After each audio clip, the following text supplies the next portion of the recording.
get is y'all don't know anything about racing. This is true. You're right. You're in the wrong show. Yeah. You're watching the wrong show if you want to hear like super engineer stuff.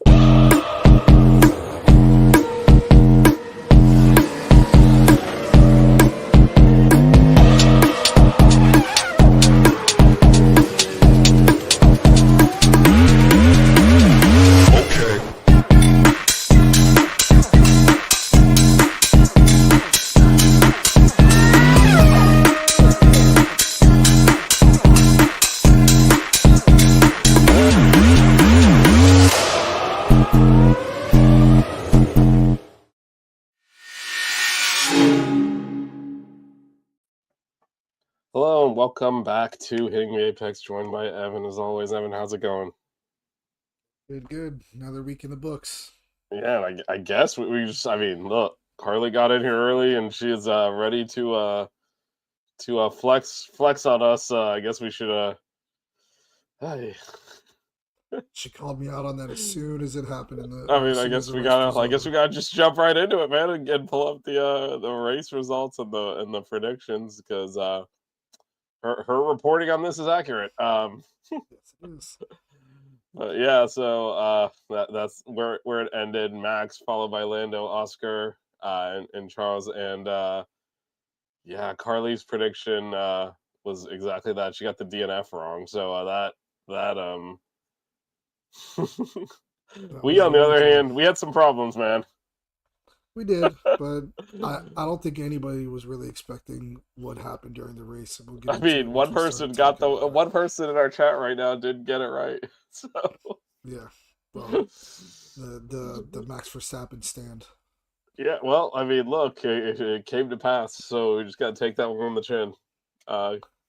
Listen, when you got a team chopping off half a rear wing, before what was it, qualifying or before the actual it was before race? Qualifying. The McLarens actually carried that. It was Lando primarily, but carried all the practice sessions, and Max found some pace in qualifying and carried it through the race.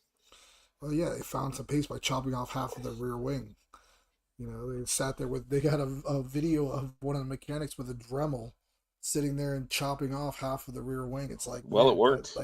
That's what they're getting down to nowadays. I guess to try to make sure that they keep up with these McLarens. But I thought that there had to be a minimum like width of the rear wing or something like that. They must have somehow got it within. It's definitely within the limits, or they would have been DQ'd. So yeah, that car's so front. Like Jeez. centric. Yeah, I see her. She's talking crap over there. But I guess that car's so front centric, a little bit less rear wing, will probably make it a little bit more neutral to drive, and maybe even, a little bit more tail happy, which I guess worked in his favor for this weekend. We saw that thing was a rocket ship. Yeah, and that car has a better DRS than the McLaren it has already. And it's a little bit faster on the straights. Typically, this is obviously an oddball circuit where it's all just basically all straights. They call it template speed for a reason. So it was uniquely kind of positioned to be quick there. And yeah, even after Lando took the lead back, Max was able to pretty quickly overtake him and open a gap. It was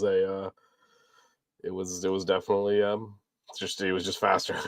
Flatly faster. Yeah. Shout out to Dan Barry as well.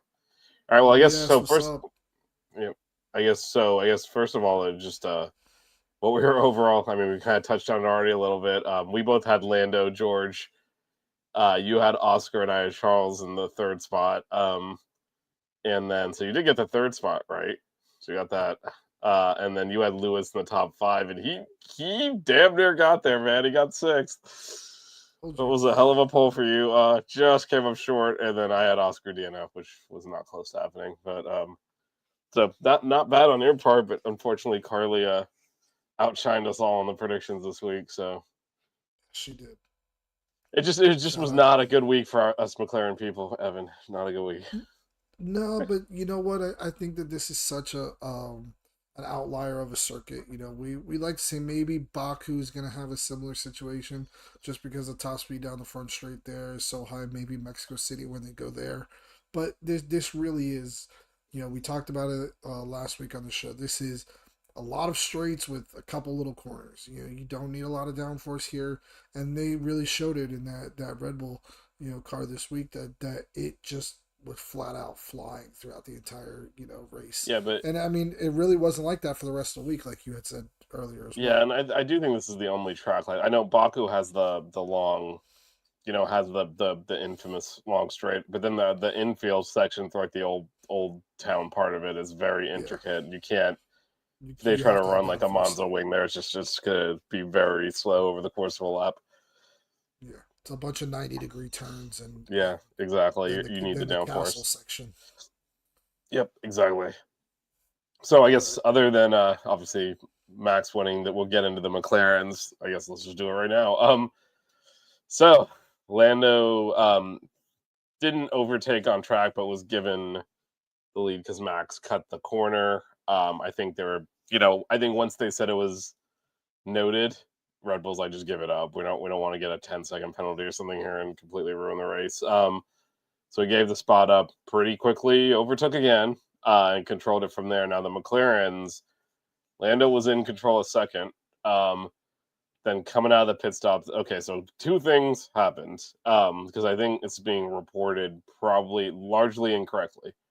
Two things happened. One, Oscar was given priority even though he was a trail car to make sure that, and you can look at the final standings. Leclerc was close; it was in undercut range at the time, so they gave him pit priority. Very similar to what happened with Lando last year in Hungary when he got priority to make sure he covered off. I believe it was Charles as well there, and then by doing that, he undercut Oscar, and they said give the place back. It's we would have given him priority to keep the lead, but we gave it to you to make sure you finished ahead of the trail car. So that happened here as well, except in addition to the undercut, Lando had a horrid pit stop. Obviously not his fault. The left front, they couldn't get it on. And that also contributed to Oscar coming out in front of him, and they made Oscar give the place back. And they said it was because, just like Hungary, look, we gave you pit priority even though you're the trail driver, so you got to give the spot back. We're not letting you undercut your teammate.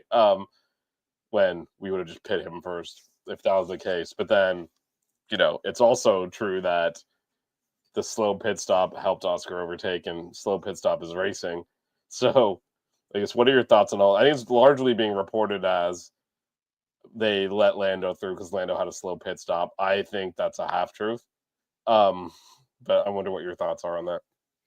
I mean, I think it's getting a little bit overblown. I think there you have a lot of these pundits that are saying, "Oh, they're controlling." The team has their fingers too much in the championship. Let these guys race. Racing is racing.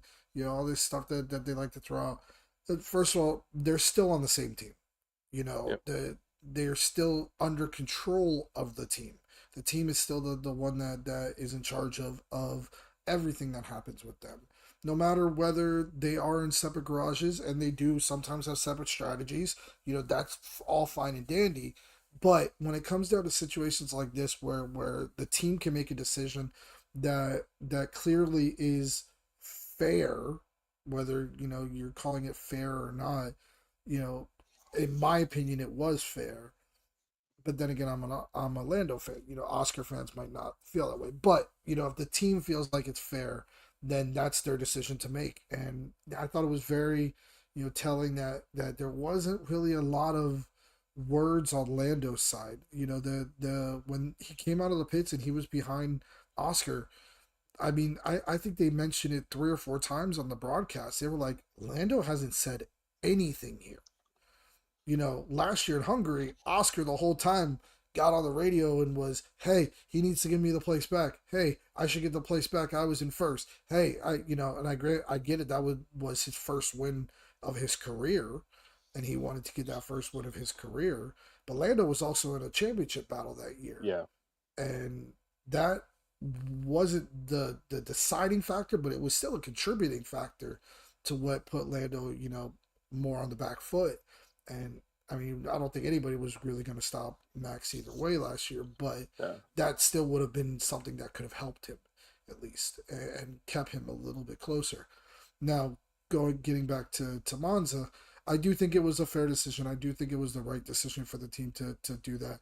It wasn't, anything that Lando did wrong. If I'm not mistaken, I do believe that the guns have sensors in them. You can see the red and green lights. That if they're not fully engaged and fully go through, it actually won't even let the car drop down to go, or let the light on the pit stall, go to green to let to show the driver to go. So there was an issue like that, I believe, with Red Bull, or was it earlier this year or last year, I think that it they was were last having an year. issue. Yeah, they Yeah. had an issue with their gun as well, and it was a similar thing to where they Yeah, I think literally they couldn't go changed it. because of it. If you recall, this was a few years ago in when Australia at the beginning of the year when Haas had multiple, um, both their cars retired because they didn't attach the tire correctly and it rolled off. Yeah, They left the pit lane. So, yeah, after that, one of the safety changes you made is you're absolutely right. The car will not. It's all there's yeah, a chip in the gun and there's a chip in the car and it will not and it will not let it drop exactly. if it's not. So it was not on correctly.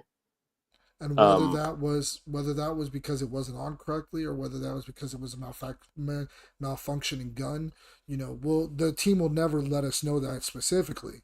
But something happened to that effect, to where they were like, "Listen, Lando's been leading this whole race, or been ahead of you this whole race. You haven't been able to catch him, even with the undercut. The only reason you did is because something happened here."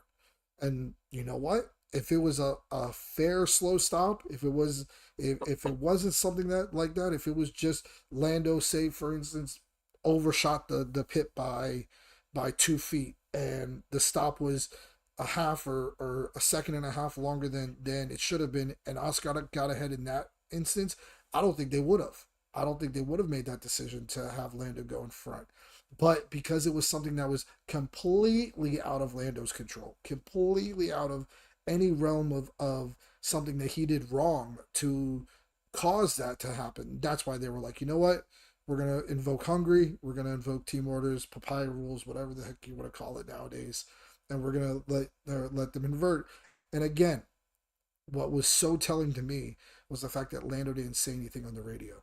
He didn't come on there and go, "Hey, come on, guys! Like, what the heck? The car, you like you." He was ready to probably accept the fact that he was going to be in third, and that Oscar was going to, stay ahead of him.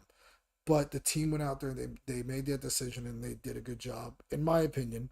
You know, to switch them back up and allow Lando to finish the race ahead of Oscar. How is it going to shape out if something happens like that in the future? I guess we'll have to wait and see. But at this point, to me, they're 1-1. They're 1 for 1. And Oscar got it in Hungary last year. Lando got it in Monza this year. Now they're on even terms. Let's see how it plays out for the rest of the year.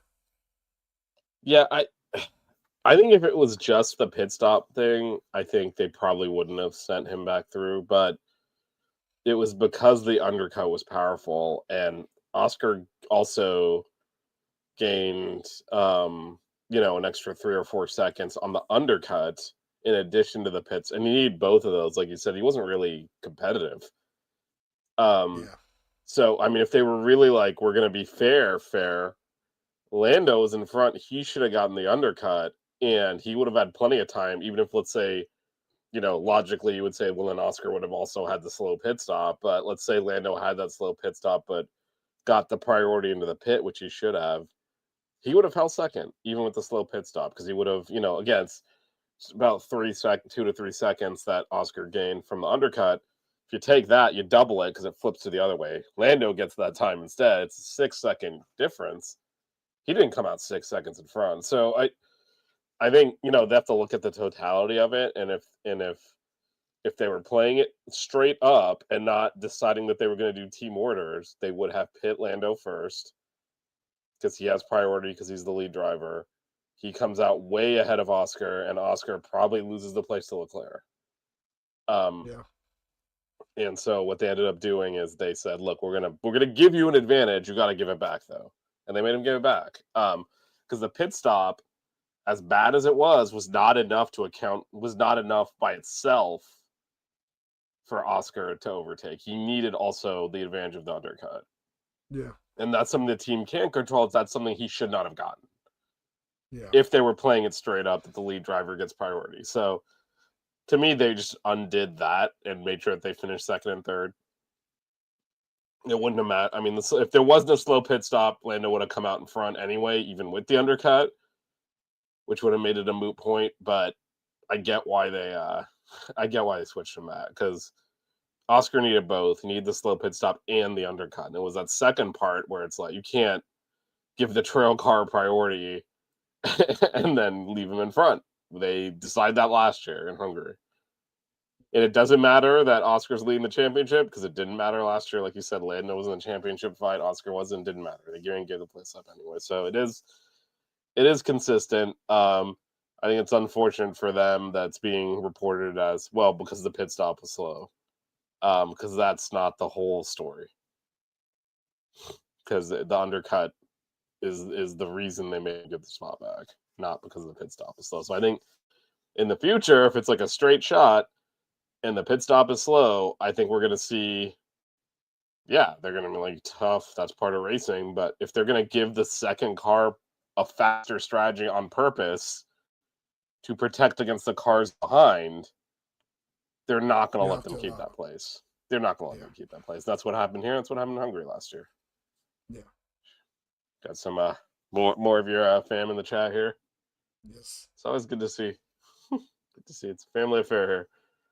Oh, yeah. Okay, so we've kind of beat McLaren to death here. What else stood out to you on this race weekend? I mean, granted, we talked about last week that somebody gave I forget what the name of the viewer was from last week that came in and gave us some really good questions at the end of the show. He gave us a great question. I think it was about what was more mentally taxing, on drivers here or Monaco. And one of the comments you made was that, hey, Monaco's just a procession race. Man, you can't tell me that this wasn't a procession race. I mean, Vish, be honest. It was an accordion race, damn near. They started it got close. DRS trained, and then that was the end of it. Oh my God! Like this seemed like a much more boring race. I mean, besides for the first 4 laps and the last 7 laps. Yeah. Once everything happened with Lando and Oscar. Other than that, man, this was kind of a boring race. It was kind of it was fun to see them hauling tail around that track. It's always fun to see the Tifosi. It was insane to see everybody in red singing the do Max Verstappen chant. That was kind of weird, but you got to see that. I love every time that the broadcast too is in Italy or one of the Italian races, because they always have Daniel Vasecchi, I think his name is, and that guy's just hilarious. I think he's one of the funniest pundits on the show. But driver wise, my guy didn't have a great race this week. Hadjar didn't have a great race. Top 10, he scored points behind Kimi Antonelli. You got Bortoletto up there in 8th. Alexander Albon had a decent race again. We keep on saying he just keeps on having these decent races. I'm almost to the point now with Albon, and I don't know if you agree with me on this. I compare him to a George Russell. I think you swap cars and they swap places. You put Alex in that car, he's in 5th place here, and George is in 7th place in the Williams. What do you think about that? No. No, I don't think so. I think George Russell's. I can't believe I have to say this. I feel uncomfortable right now. Thank you for this question, Evan. I appreciate you. You think he's a no? bad driver? I think George Russell is a really, really good driver, and I think his maturing over the. I think this version of Albon beats George Russell from a couple of years ago, but I think George Russell is very seamlessly slipped into that lead number 1 driver role and has matured a lot. We don't see a lot of what we used to see, the petulance, the whining, which I think affected his driving as well. And no, I think he's a better driver. And I think we saw, again, this was Albon several years ago. We saw him fail in the Red Bull pretty badly. Now, again, he's gotten a lot better since then. Also, I think George was a really good driver. And I can't believe you're making me say that out loud, man. That was not nice of you. Yeah, well, I mean, yeah, the truth always comes out. Sometimes. Yeah, no, he's really, I think, kicked it up a notch, and I actually am curious if he was in the McLarens where he would be sitting. Yeah, because it might be at the top. But no, he's one of the. Yeah, I just think Albon's destined to be a really good driver. He's like a Hulkenberg. Yeah. He's not elite, but he's very good. And if you put him in your midfield car, he will consistently beat his teammate and maximize that car. But obviously he's podium. He's not gonna go in like into year 15 or whatever Hulkenberg's in without having podium. But I think that's his level, and there's nothing wrong with that. I think he's a really good driver. I think George Russell could. Why are you making me do this? I think George Russell in the right car could win the championship, and I don't think Albon could. Okay, that's fair enough. I can agree with you on that.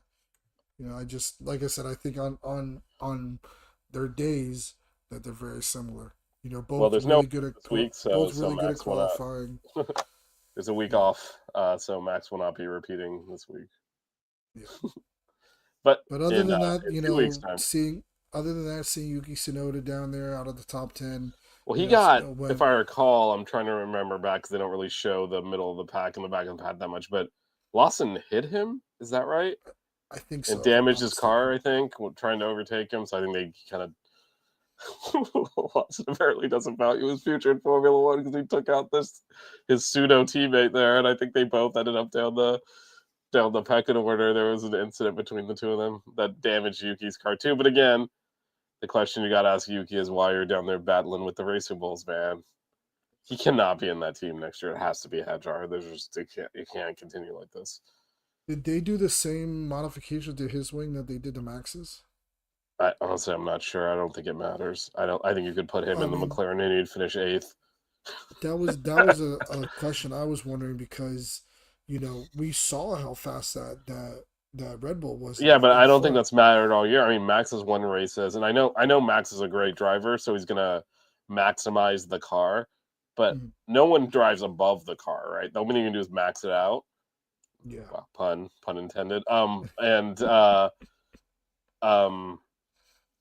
And so, I mean, he's so far off the pace. This is not even a situation where it's like, man, you're not getting on the podium. I mean, this is weekly. And let's be real. You could put him in the McLaren and he'd finish 9th. Like he stinks. He shouldn't be in that car. He probably shouldn't be in Formula One. If we're just being honest about it. And Lawson probably shouldn't either. And then we have 2 drivers that probably shouldn't be there. You forgot about No, Hadjar should be there. No, I know Lance Stroll shouldn't be anywhere near a car. He probably shouldn't be allowed on the street. He shouldn't have a license. But I'm just talking about the Red Bull program. They've got 2 drivers that kind of shouldn't be there. Wait, wasn't Stroll? No, Stroll was with Williams. Yeah. Stroll was with Williams. And then over to his daddy's team. Anyway, so moving on. What's next? Yeah. So there's no race this weekend. Azerbaijan's in 2 weeks, so we'll be back next week to preview that. Let's take a look at the standings. Lando made up a whopping 3 points. Man, the comeback is on.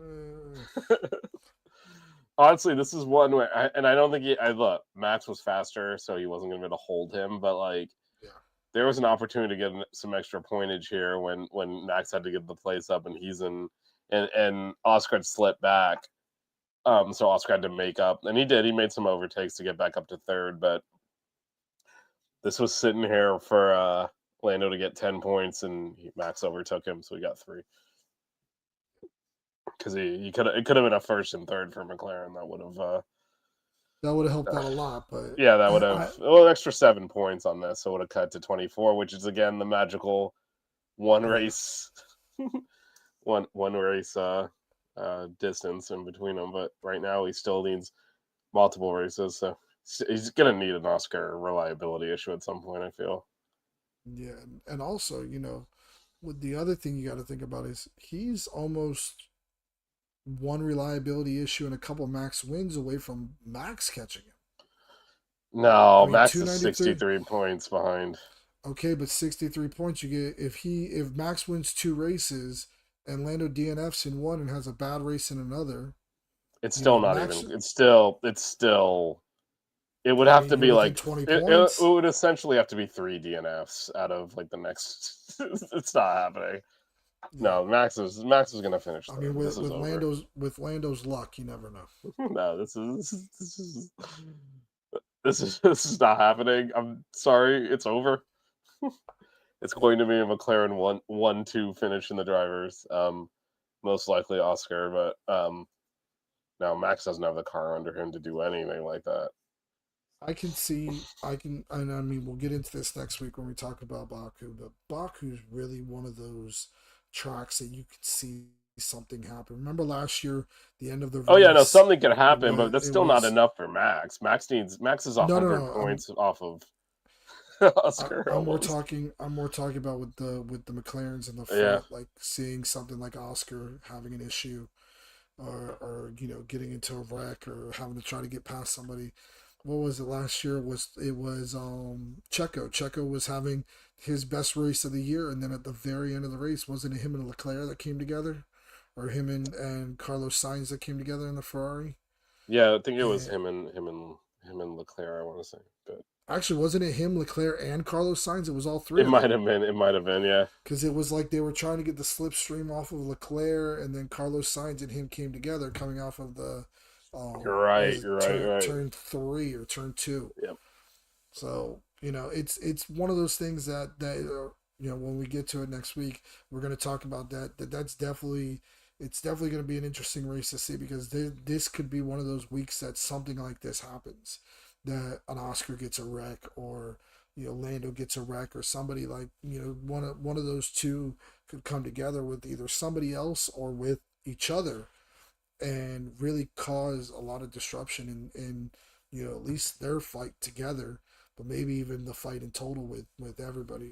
Everybody else, at least we'll see how it plays out. Yeah, I mean, again, I think it's really win or something. Yeah, I mean, it's just a 2-horse race though to actually. No, for so they take each other out. That is advantage Oscar. Yeah, definitely. It's one less race for Lando to make the ground up in. Yeah, no, there seems like there's always incidents here. There's always safety cars, and it can get crazy. So we'll see. This is an opportunity potentially for Lando to, if Oscar runs into trouble, to make up he needs to get a chunk of points at one of these races. He's not gonna be able to do it 3 points at a time. So he's the one who needs like an Oscar DNF or or something, basically to make up for the last race where he he had his engine go and gave up 25 points. He needs to get that back, and then he's right back in the game. But absent that, it's hard to see him making up the difference here. But this is a race where things. I mean, there's always a safety car, so stuff is going to happen. It's just a nature of when it happens, who it benefits, and Lando needs it all to go his way to take advantage here. And also, let's be real, if one of them is more likely to screw up and hit the wall, it's not Oscar. So that is definitely more of a Lando thing to do. So we'll see though. I mean, yeah.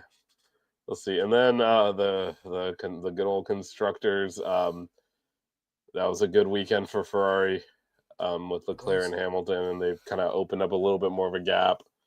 20 points there. Max 21 back. No, I guess technically the Red Bulls, but Max 21 back of Mercedes. That's going to be hard for one driver to make up against two. So we'll see if he can do anything there. That's 6, 7, 8 battles heating up though. It is. 1 point between Aston Martin and Racing Bulls, and then 6 back to Sauber, which is actually quite a bit when you're that far down there, and maybe you can get a point or two a weekend. So, but definitely the Racing Bulls and Bortoletto's been Aston Martin. scoring. Bortoletto's Yeah, been scoring points. yeah. It's 6 is a lot actually down at that part though. Yeah, for sure. Because if you think about, he scores a point, he gets finishes 8th, you get 2 points. It's a lot to make up, especially when a Hadjar is pretty much scoring in the same range. So hard to see them making up. Actually, I did not call this out on the. There was some movement down at the lower part of the driver standings. Albon jumped Antonelli, so he is now ahead of the second Mercedes driver, which is pretty remarkable. I forgot to mention that he passed Antonelli this weekend with that performance, so that moves him into 7th. I mean, when's that? This has got to be BMW Williams. Last time that Williams was up there in the driver's standings. Yeah, probably. But I mean, finishing in front, if he can hold that, like finishing in front of the Mercedes is quite the achievement there. I know Antonelli's a rookie, and we can put all the asterisks we want, but that is very impressive. And I will say the other side of this is that's very impressive from Albon. Antonelli started off really well. He's low key kind of tapering off. Well, he's underperforming. I mean, pretty heavily. I understand, like, he's a rookie. They got to level set expectations, but they're going to finish 3rd in the constructors basically because he didn't pull his weight or even come close to it. Like, look at George Russell's way up there, and he's just teetering. So yeah, it's definitely good. With all the hype that he had coming in and all the stuff that Toto talked about him, you could see the excitement that he had for him. I think I said this last year when he was driving F2. He's got his kind of moments that he shines, but he's not like a full-time, all the time looking good, competing higher than he should be. It's like, I see that more with Hadjar, even Bortoletto. You're seeing them kind of compete above their weight class, while Kimi is kind of just right where he's at. Like you see him more battling with the Ocons and the Haas's, or even the Hulkenbergs and stuff like that. But then you'll see Bortoletto battling with Fernando Alonso and Gasly, and drivers who are a little bit more experienced, a little more testy, and he's up there fighting with them. Same thing with Hadjar.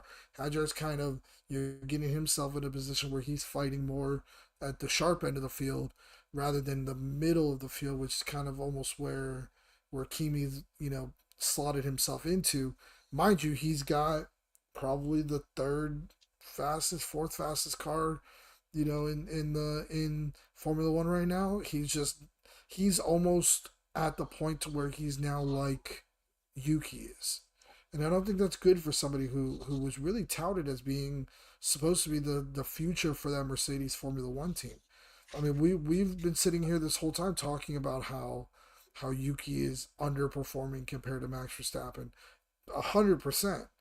But Kimi's almost doing a similar thing, right? He is, and I mean, look again. I mean, I think I guess it's technically not just Yuki. It was also Liam Lawson for a time. I mean, this is unprecedented shit in a good car. Like, I'm sorry, 12 points, and obviously Lawson didn't even. I think his points are from Racing Bulls, right? He didn't score in that Red Bull, so like that. And I think some of Yuki's are also from Racing Bulls. So this is unprecedented for them to be that bad. But yeah, I think a lot of that is masked, especially like you mentioned. Not only is Antonelli hyped coming in, but he started off really well. Yeah. And it's a long season. He had like 3 or 4 really good races. I believe he podiumed pretty quickly, and if I recall correctly. And so everyone's like, man, this kid's the future. And ever since that, he's been kind of shit. And, including last week's incident where he knocked Leclerc out of the race and got multiple penalties in that race. So, yeah, he's kind of, optimistic is he's showing, he's a rookie. He's got to learn. Pessimistic is they've backed the wrong horse there.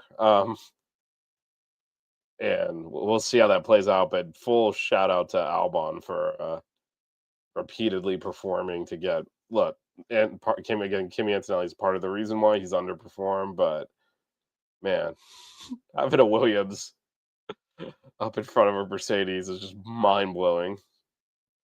Mind blowing. And the Williams has obviously improved a lot as a car. It's not the Nicholas Latifi Williams anymore, but he's still driving the hell out of it, and just been a very consistently strong season from him. And his teammate is well respected and really good, and he's whipping him. So it's been a very, and they always make the first year in the cars, stuff like that for signs. We'll see, but this is not a trivial thing when it's 70-16 on the points. That's not just the first year in the car thing. It's testament to how well Albon's driven, because I don't think Sainz has really even driven poorly. It's just more he's getting outclassed by his teammate.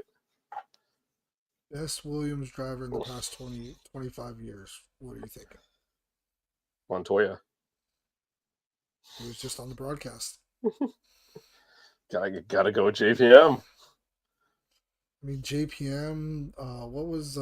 they had Ralph Schumacher. They had Kubica before he got injured too, right? They had him first as BMW, and then Robert Kubica. That's who before he got injured. He was... Man, Robert Kubica, that was such a tragedy, because he was good, man. He was really good. Very good, yeah. I think when you asked earlier, is this the highest the Williams has been? I think my response to that was going to be, wasn't Kubica? Didn't he have that car up there? Yeah, no, that was the BMW Williams, though, right? Wasn't it? Was it? No, that was Williams. Okay, that was like 2013, 2014, if I'm not mistaken. Well, maybe later than that, maybe 16 or 17. Didn't Felipe Massa put it on pole in Brazil once? I feel like that happened. Obviously, you can't say best Williams driver of all time, because that's Senna. Yeah, no, that's Senna. That's not the Williams that... Actually, Senna in the Williams? Probably not. I mean, tragically, only had a few races there. He didn't score any points there. I mean, I think he's the best McLaren driver. I think if you're saying like a Williams driver, man, Damon Hill, Nigel Mansell, Jacques Villeneuve. There's options. Well, I mean, as a championship winning team, so you're gonna look at the drivers that won those. But yeah, it's probably Damon Hill's a weird one. Late bloomer, and then he peaked very late in his career, and even after that, though, he was, after they kind of pushed him out, he was performing in lesser cars, so he definitely had more talent than just he was driving a Williams. Interesting team history for a team that has been out, has an accident in 2011. Okay. Are you sure it wasn't BMW Williams? Because he was at Renault when he got his accident. He had already left. Anyway, they used to be a proper team, and it feels like they're kind of getting back to more towards that, because there was a while there where at the end of the actual Oh My Williams era where they were not really a functional team. They were just going to finish in last place and hope that no one enforces the 10% rule. That means they can actually start the race. That's what they did for several years. The rock bottom was definitely when they couldn't make it to testing. Yeah. No, I mean, they had no resources. They weren't spending money, and again, their whole goal is to get to races and hope they didn't get disqualified for being outside the 10% of the pole time, which is a rule that no one even talks about anymore. He was Renault in 2010, 2011, so there's Williams before that. But yeah, that was touch and go for Williams for a while, whether or not they could stay close enough to the rest of the pack to be allowed into the race. Because technically, they call it qualifying for that reason. No one really... The cars are close enough together now where it's not ever really an issue, but it is actually a rule. You have to be within 110% of the pole time to start the race. So you actually do qualify for the race. Like, you have to show your cars fast enough. Again, kind of a rule that used to matter a lot back in the day when the cars were so widespread. Not really an issue anymore.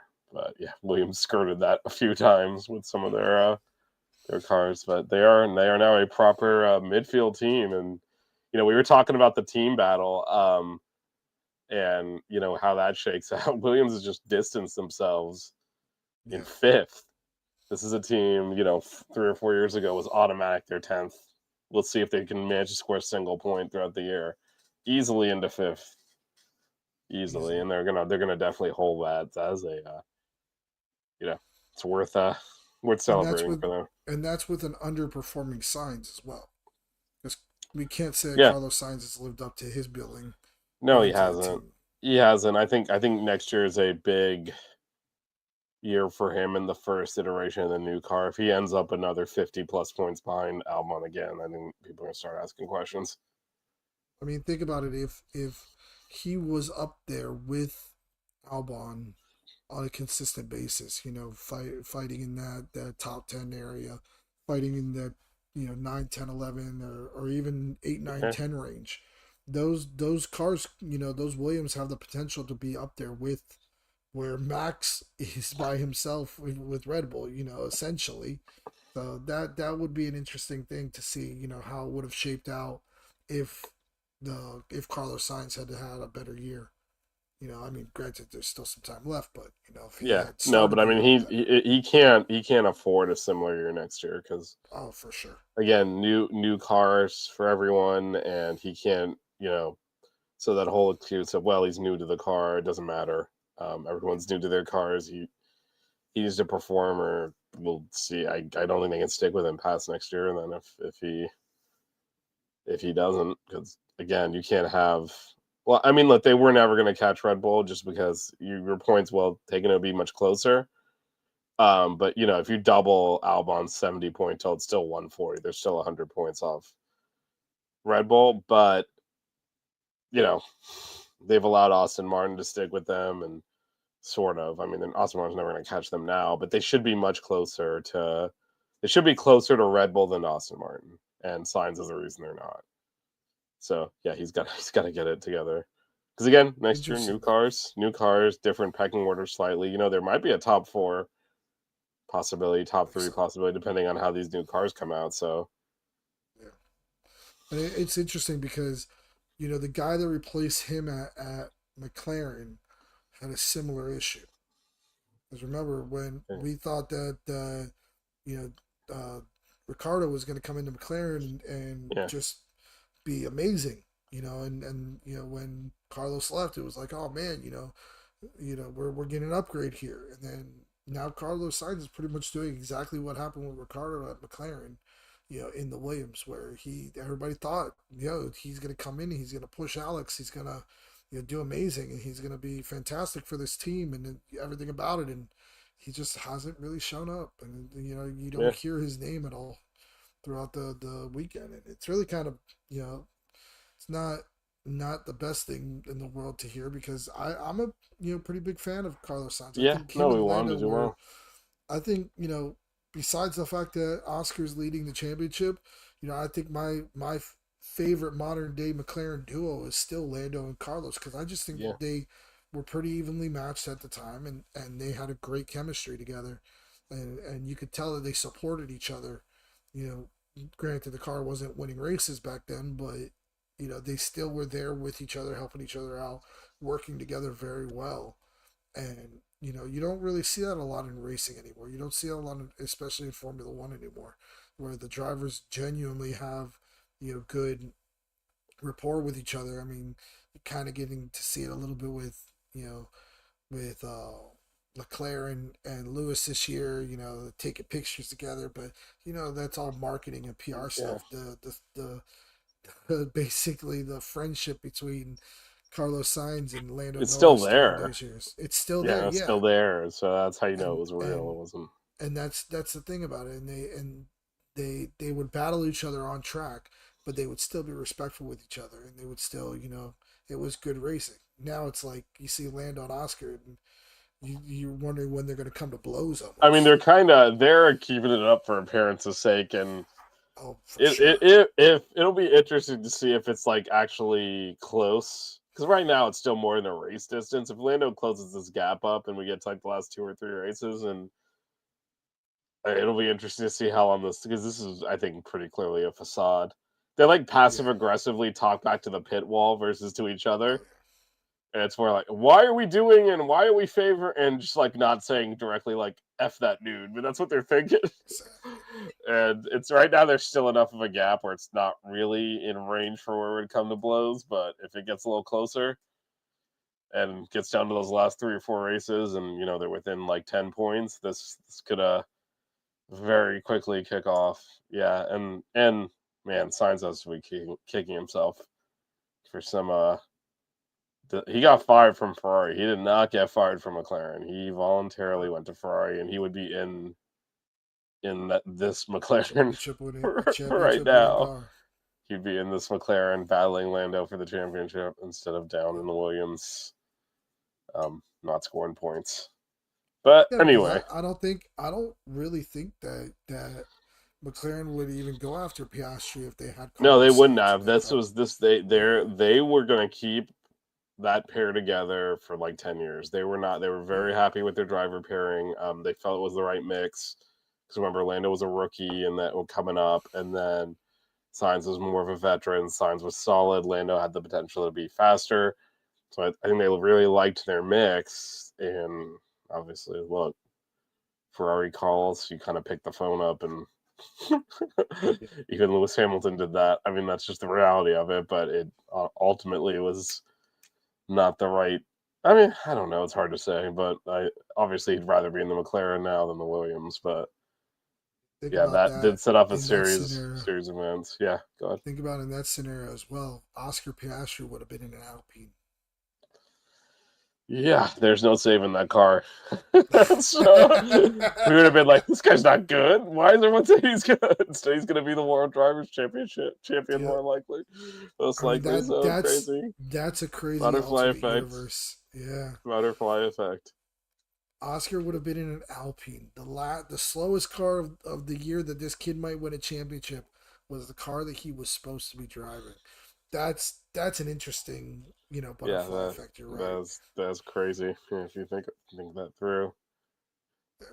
And it was all Alpine's fault. So so if Lando loses his championship this year, I am going to blame Alpine for it. It's Alpine's fault. I mean, they're used to getting blamed for everything. Might as well add it to the list. Everything else wrong with that team. Well, I mean, who would be in the McLaren though? That's the other question, then, right? Well, I mean, it doesn't matter who would have been. Somebody would have been in the McLaren. Yeah, but how do you know they also wouldn't have beat Lando? Would it have been Carlos? It actually, you know what? That makes a lot of sense. It probably would have been Carlos. Because they would have probably brought Carlos back. Lando probably would have beat Carlos. Well, I mean, it depends, because they would have had to have a driver last year, too, and I don't know who that would have been. I mean, the other thing is, would it have been Carlos or would it have been Lewis? Would Lewis have said, I want to go back to a McLaren to finish my career up? Yeah, no, good question. I mean, but the thing is, who was going to drive last year? Because that person would probably still be in the car. And Carlos was at Ferrari still. Lewis was still at Mercedes. So, question mark. I don't know who they would have gotten in that second seat. That's true. Remember, they stole Piastri before they technically fired Danny Rick. So they did some stuff. I don't know. It would have been Danny Rick. No, but they were going to fire him anyway. They just kind of made sure they had their replacement announced in sequence. They went back to Red Bull, obviously, and that didn't work out. Yeah, I don't know who would have been in that second seat last year. I don't think it would have been Danny Rick, and then whether that person would have been allowed to stay there, or with Carlos getting fired by Ferrari, if he would have been, hey, let's bring Carlos back and fire whoever the hell was in that seat. We'll never know.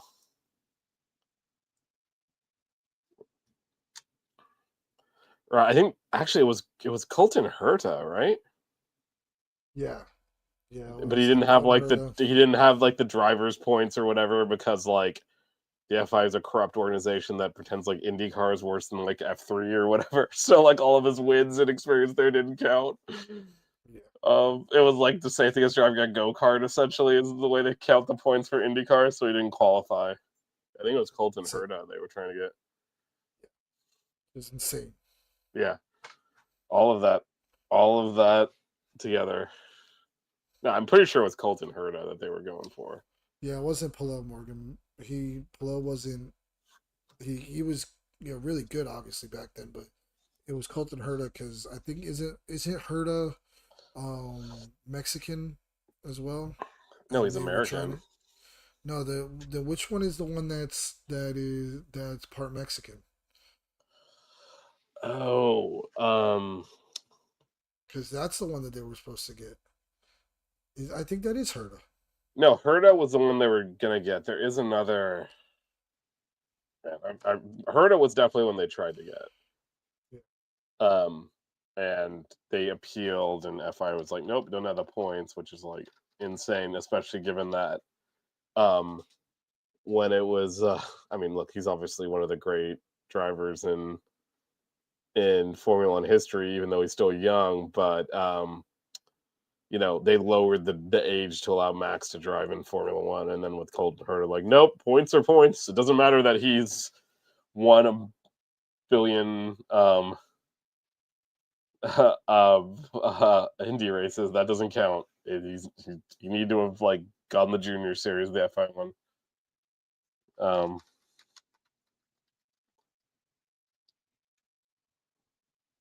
it was definitely him. He was testing the cars.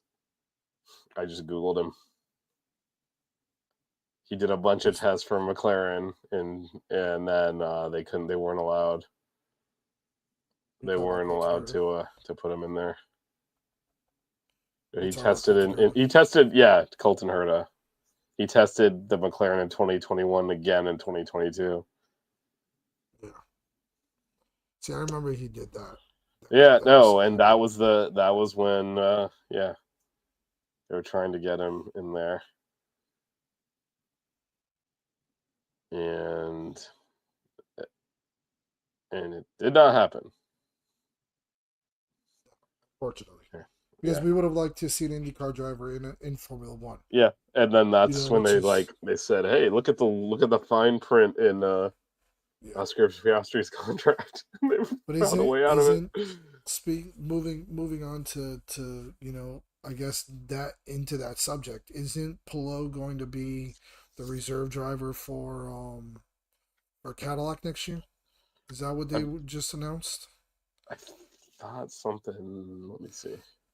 I think I saw something about that they just announced him as that, or that they're looking to announce him as a reserve driver for Cadillac, which would be fantastic. Morgan says it's Herta, so maybe it's Herta that's going to be the reserve driver for Cadillac. There was rumors about that. I mean, first of all, does he qualify? Well, I would think at this point, if he didn't a couple years ago, maybe he does now. But no, they're gonna put one of them in an F3 car. Wait, there's no way, and there's no way these guys are going from Indy to F3. It's maybe F2 or F3. Morgan said they announced it. Look up Colton Herta and see if they. I think they're putting one of them in one of the feeder series. It's no, he's the test driver. Morgan's right. He's the test driver for Cadillac.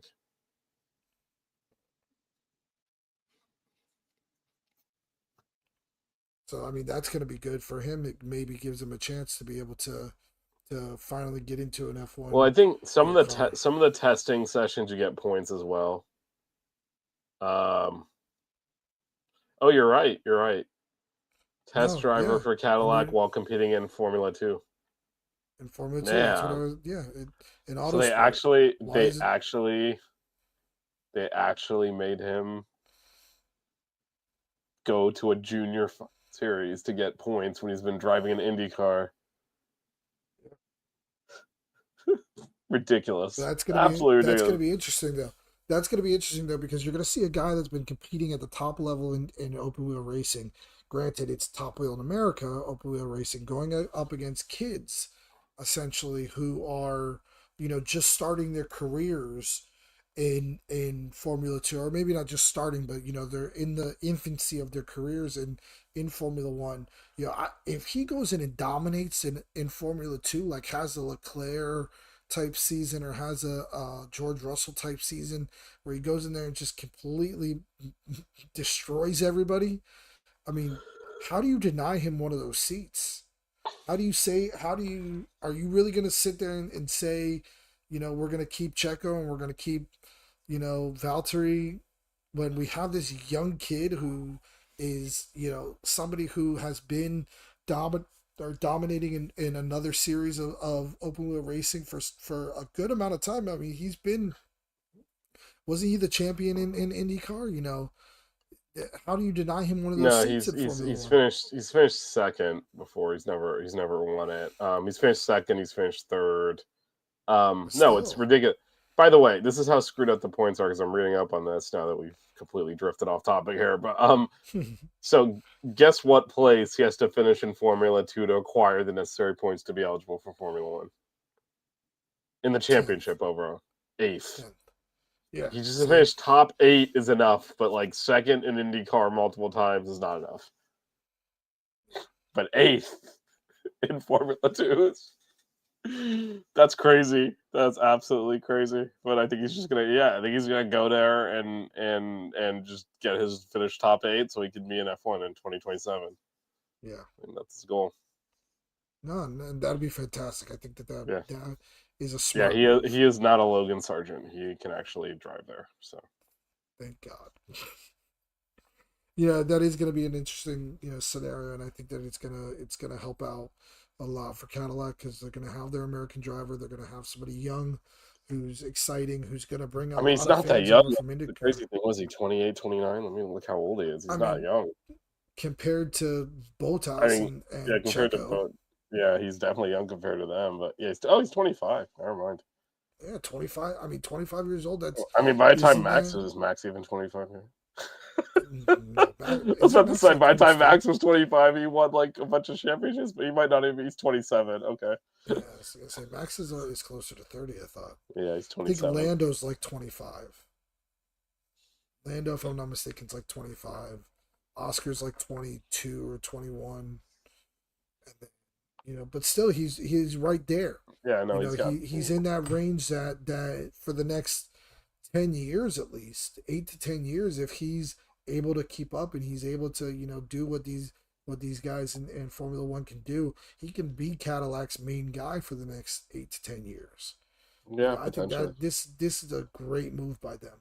And the fact that they were able to convince him to do this, to go to Formula 2 after being in IndyCar and being a star in IndyCar, that's fantastic. That's a steal by them.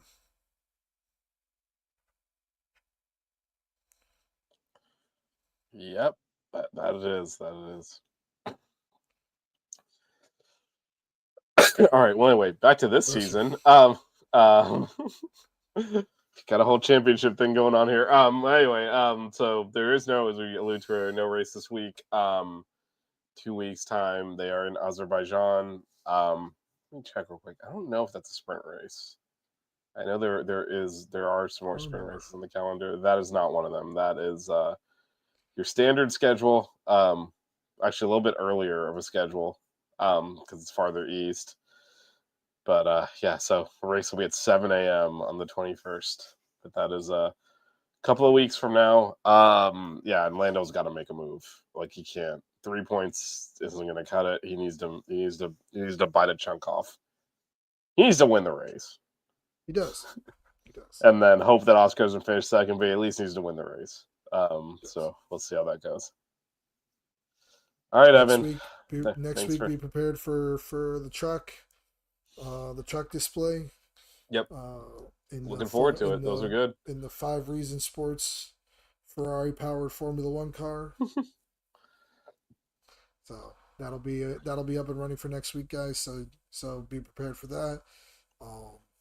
Bishop, you want to close us out? Yep, I'll do that again. Thanks everyone for watching. We'll be back next Tuesday, 8 p.m., same time, same place. We will preview Azerbaijan. As we said, Evan will take us through a digital lap of the track. And yeah, we'll see if there's something Lando can do here. Maybe sabotage Oscar's car. I don't know. I'm not saying, just saying. Off the road. Who broke this park for me seal off this car that disqualified it? I don't know what happened. Just kidding, of course. We'll see. Yeah, Lando's running out of time though.